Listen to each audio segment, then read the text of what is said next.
আমার সময় লাগবে এই মন্ত্রণালয়ে অনেক কিছু বুঝতে।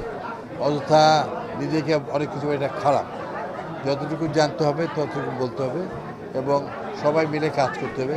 লক্ষ্য একটা, সততা এবং নিরপেক্ষতার সঙ্গে জনসেবা জনগণের শ্রদ্ধায় পৌঁছে দেওয়া।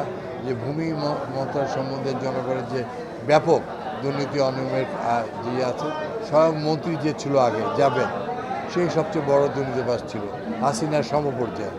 তো সেই জন্য আমরা খুব সাবধানে আছি। আমরা চাচ্ছি যে অতীতে যে গ্লানি ভূমি মন্ত্রণালয় সম্বন্ধে বাংলাদেশের মানুষের কোনো ভালো কোনো ধারণা নেই।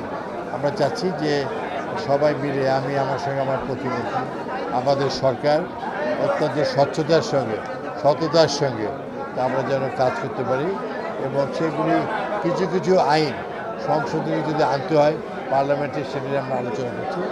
আমরা জনগণের ভোটে নির্বাচিত, জনগণের প্রত্যাশা অনুযায়ী ভবিষ্যতে ভূমি মন্ত্রণালয় সমস্ত অনিয়ম দুর্নীতি রোধ করে, যারা করছে তাদেরকে আইনের আওতায় আনা আর রোধ করে আমরা একটি অত্যন্ত সুন্দর ওয়ান স্টপ সেন্টার, যে যার ভূমি সংক্রান্ত অসুবিধা হবে সে নিজেই যেতে পারে, বিনা পয়সায় টিকিট ধরবে এবং কোথায় তার সয় সম্পত্তি কী অবস্থা, সেখানে আমাদের অফিসের লোকজন আছে এবং আগে যেমন 6-7 জায়গায় যেতে হতো সেটা আর যেতে হবে এক জায়গায়।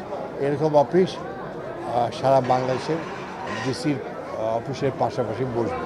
আমরা এটা সারা দেশে যেগুলো পুকুর ভরাট হয়ে গেছে, পুকুর উন্মুক্ত রাখা আমাদের জনগণের প্রত্যাশা, সরকারও তাই মনে করে।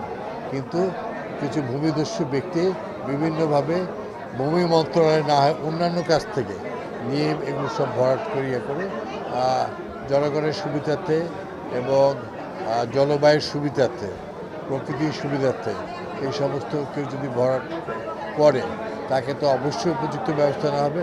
আর যা অতীতে হয়েছে তা স্থানীয় প্রশাসন, জেলা এবং বিভিন্ন প্রশাসন করে, আমরা ইতিমধ্যে অনেক পুকুর যেগুলো ভরাট হয়েছে বেআইনিভাবে সেগুলো পুনঃখনন করে জনগণের সামনে উন্মুক্ত করছি। এইভাবেই বাংলাদেশকে এগিয়ে নিতে। এই বিভাগীয় কমিশনার ছিল, পরে নির্বাচনের কমিশনের সচিব ছিল, আমার নাম মনে হচ্ছে না, ওর নাম মনে হচ্ছে না,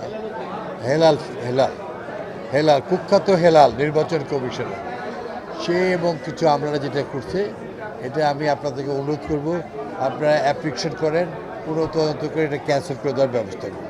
আমি এখনও ছাত্র অবস্থায় যেমন সরিয়া ABCD পড়ালেখা শিখে আমি মন্ত্রণালয়কে বোঝার চেষ্টা করছি এবং আমার নিজ যোগ্যতা না, সবাই মিলে যেটা ভালো হয় মন্ত্রণালয়, আমার সঙ্গে প্রতিমন্ত্রী আছেন, সচিব আছেন, কনসার্ন অফিসের DG আছেন, বলে আমি ব্যবস্থা নেওয়ার চেষ্টা করছি। আমার সময় লাগবে এই মন্ত্রণালয়ে অনেক কিছু বুঝতে।